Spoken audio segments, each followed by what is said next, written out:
Hello and welcome back friends on my channel accent with trick Ayush sir English. और आज हमारे English spoken classes का online batch का छठा दिन है। और आज के दिन हम बात करेंगे कंफ्यूजिंग इंग्लिश वर्ड्स का, जिनका जो मतलब होता है वो तो सेम होता है, बल्कि लेकिन उनको यूज़ करने का तरीका अलग अलग होता है इंग्लिश में। तो प्लीज़ इनको फॉलो कीजिए। तो जैसा आप स्क्रीन पर देख पा रहे होंगे, यहाँ पर तीन वर्ड्स मैंने शो किए हैं, वॉच, सी और लुक। इन तीनों का ही मतलब देखना होता है, पर ये अलग अलग जगह पर अलग अलग तरीके से यूज़ होते हैं और इनके मीनिंग भी उसी तरीके से हम यूज़ करते हैं। जैसे कि वॉच अगर हम कहें तो मैं एज एन एग्ज़ाम्पल भी आपको यहाँ पे शो करूँगा। ईच एंड एवरी वर्ड्स का आपको विद एग्ज़ाम्पल में शो करूँगा कि उनको कैसे कैसे यूज़ करना होता है। तो जैसे कि आप देख पा रहे होंगे स्क्रीन पर कि वॉच यानी देखना कहाँ यूज़ किया जाता है, जहाँ पर मूवेबल थिंग्स हों। जैसे कि जो चीज़ चल रही हो उसको अगर हम देख रहे हैं तो हम वॉच यूज़ करते हैं। सेम अगर टेलीविज़न भी हम देख रहे हैं तो वहाँ पर भी हमारा वॉचिंग यूज़ होगा। तो यहाँ पर मैं आपको कुछ एग्जांपल से भी समझाऊंगा। विदाउट एग्जांपल्स तो आपके समझ में आएगा नहीं, तो वही बेटर रहेगा कि आपको कुछ एग्जांपल से समझाया जाए। तो आप स्क्रीन पर यहाँ पर देख सकते हैं, I am watching a movie. I am watching a movie. अब मूवी आप कहेंगे कि वो स्टेबल कैसे हुई? ठीक है, उसके अंदर जो चित्र चल रहे हैं, जो चीज़ें चल रही हैं, हम उन्हें देख रहे हैं तो वो मूवेबल है। तो I am watching a movie, यहाँ पर वॉच यूज़ किया जा रहा है चलती हुई चीज़ों के लिए, ये आप याद रखिएगा। अब विदाउट वेस्टिंग टाइम हम नेक्स्ट वर्ड की तरफ चलते हैं और नेक्स्ट वर्ड है हमारा सी। तो सी का मतलब हम कैसे यूज़ करेंगे वो मैं आपको बता देता हूँ। वॉच का मतलब मैंने बताया था, कोई भी मूवेबल थिंग्स के लिए हम वॉच यूज़ करते हैं।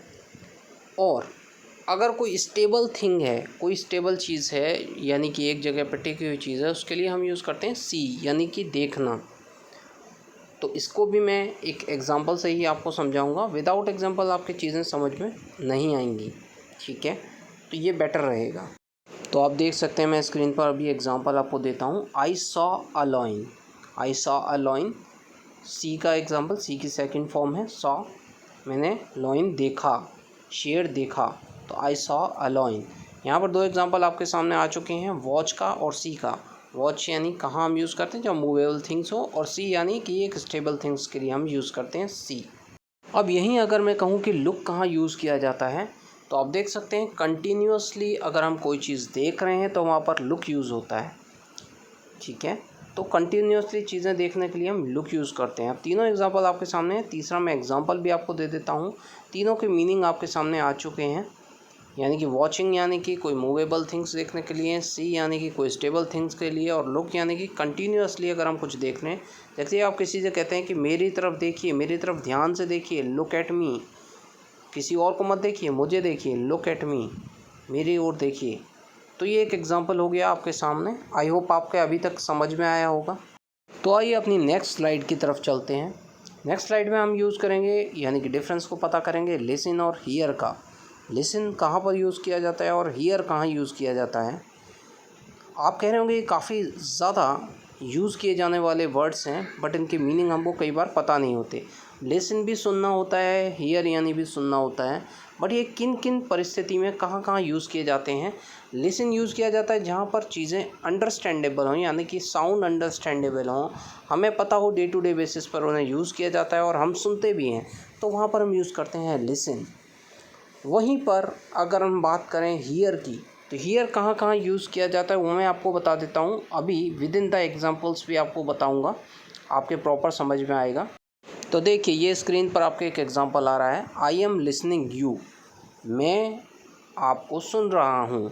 आई एम लिसनिंग यू, मैं आपको सुन रहा हूँ, यानी कि मैं सुन रहा हूँ तो मेरे अंडरस्टैंडेबल है कि मेरे समझ में आ रहा है, मैं सुन रहा हूँ आपको। आई एम लिसनिंग यू, यहाँ पर लिसन यूज़ हुआ है। अब सेम अगर मैं आपको कहूँ कि हियर कहाँ यूज़ होगा, तो उसका एग्जांपल भी आपको शो कर देता हूँ यहाँ पर स्क्रीन पर। आपको अभी थोड़ी देर में एक एग्जांपल आता है, और साथ में आप देखिए इसकी आप प्रैक्टिस भी कर सकते हैं अलग अलग एग्जांपल्स यूज़ करके। सोचिएगा कि कैसे अलग अलग एग्जांपल्स यूज़ किए जा सकते हैं। याद हो मैंने कहा था लिसन यूज़ होता है अंडरस्टैंडेबल साउंड्स के लिए, तो हियर कहाँ यूज़ होता है? नॉट अंडरस्टैंडेबल साउंड के लिए, यानी कि जो हम कभी कभार ही सुनते हैं, तो वहाँ पर हम हियर यूज़ करते हैं। तो अब एज एन एग्ज़ाम्पल कुछ एग्ज़ाम्पल से आपको समझा देता हूँ। विदाउट एग्जाम्पल मैंने पहले भी कहा है, नहीं समझ में आएगा। आई हर्ड अ साउंड, मैंने कोई आवाज़ सुनी तो मैं कहूँगा आई हर्ड अ साउंड, मैंने कोई आवाज़ सुनी। ठीक है, ये आवाज़ रोज़ रोज़ नहीं सुनता को कभी कभार सुनने वाली आवाज़ को कहेंगे हम हीयर, तो वहाँ पर हीयर यूज़ होगा। आई होप ये भी एग्जांपल आपके अच्छे से समझ में आया होगा। तो आइए नेक्स्ट एग्जांपल की तरफ चलते हैं। पुट, कीप, प्लेस, तीनों का मतलब सेम होता है। जैसा कि मैंने कहा, वही वर्ड्स हम यूज़ कर रहे हैं जिनका मतलब सेम है। पुट का मतलब भी रखना होता है, कीप का मतलब भी रखना होता है और प्लेस का मतलब भी रखना होता है। लेकिन ये कहाँ कहाँ कैसे कैसे यूज़ किए जाते हैं, किन किन सिचुएशन में यूज़ होते हैं, वो सारी चीज़ें आपको बताता हूँ अभी इसी वीडियो में। तो नेक्स्ट आप सबसे पहले आप देख लेंगे पुट। पुट कहाँ यूज़ किया जाता है उसके बारे में मैं आपको बताता हूँ। तो पुट दोस्तों यूज़ होता है जब हम एक जगह से दूसरी जगह किसी चीज़ को रख रहे हैं तो वहाँ पर पुट यूज़ किया जाता है। When we are placing one thing to another place, one place to another place, तब वो यूज़ होता है पुट, यानी कि रखना। अब अगर आप कहें कि इसमें एग्ज़ाम्पल बता दीजिए तो एग्ज़ाम्पल रहेगा put the mobile on the table, put the mobile on the table, put the shirts into the shelf. ठीक है, तो पुट का एग्जांपल है जब एक जगह से आप चीज़ें दूसरी जगह रखते हो। सेकंड अगर हम रहे तो कीप कहाँ यूज़ किया जाता है, जहाँ पर हैंड टू प्लेस, यानी कि एक जगह पर ही चीज़ रखी जाती है। ठीक है, तो वहाँ पर ये कीप यूज़ किया जाता है। अब मैं इसका एग्जांपल आपको समझाऊंगा तो आपको बेटर तरीके से समझ में आएगा। तो एग्जांपल रहेगा इसका, keep the mobile on the table, यानी कि एक ही जगह रखिए मोबाइल को, keep the mobile on the table, उसी जगह पर रखिए जहाँ पर आप रखते हैं। नेक्स्ट प्लेस, प्लेस का मतलब होता है fix up on one place, एक जगह पर सजा दो या जमा दीजिए तो उसको कहा जाता है प्लेस, यानी कि रखना। अब तीनों के एग्जांपल आपको पता लग जाएंगे। Third example is place the refrigerator in the corner, place the refrigerator into the corner. अब कॉर्नर में यानी एक कोने में रखिए रेफ्रिजरेटर को। तीनों एग्जांपल आई होप आपके समझ में आ गए होंगे और कैसे कैसे इनको यूज़ करना है वो भी समझ में आ गया होगा। तो चलिए विदाउट वेस्टिंग एनी टाइम अपनी नेक्स्ट स्लाइड की तरफ चलते हैं। बाय एंड परचेज़, अब ये कॉम्प्लिकेटेड वर्ड्स हैं, दोनों का मतलब ख़रीदना होता है, लेकिन कुछ जानकारों का कहना है जो कि इंग्लिश के थोड़े अच्छे जानकार होते हैं उनको ही केवल इसके बारे में ज़्यादातर पता होगा कि बाय कहाँ पर यूज़ किया जाता है और परचेज़ कहाँ पर यूज़ किया जाता है। अगर आपको नहीं पता है तो मैं आपको बता देता हूँ। ज़्यादातर जो सस्ती चीज़ें होती हैं, यानी कि जो कि हमारे पॉकेट फ्रेंडली होती हैं, पॉकेट को फिट रखती हैं, यानी कि हम जिन चीज़ों को ख़रीद पाते हैं उतनी हमारे पैसे हैं हमारे पास में, तो वहाँ पर हम यूज़ करते हैं बाय। लेकिन जिन बड़ी चीज़ों को हम नहीं परचेज़ कर सकते, ख़रीद नहीं सकते, बाय नहीं कर सकते, वहाँ पर हम यूज़ करते हैं परचेज़। जैसे कि हाउस, वहाँ पर हम परचेज़ यूज़ करते हैं। अब एक एग्जांपल से आप समझिए, I will buy a mobile, I will buy a mobile यानी वो मेरी पॉकेट में फ़िट बैठता है, उतने पैसे मेरे पास हैं कि मैं मोबाइल ख़रीद सकूँ, तो मैं यूज़ करूँगा I will buy a mobile. ठीक है, परचेज़ ज़्यादातर आपने देखा होगा परचेज़ डिपार्टमेंट होता है बड़ी बड़ी कंपनीज़ में, क्योंकि वहाँ पर बड़े बड़े माल ख़रीदे जाते हैं और बेचे जाते हैं। तो I will purchase a house, second example आप देख सकते हैं परचेज़ का, I will purchase a house. कोई ये नहीं कहता I will buy a house.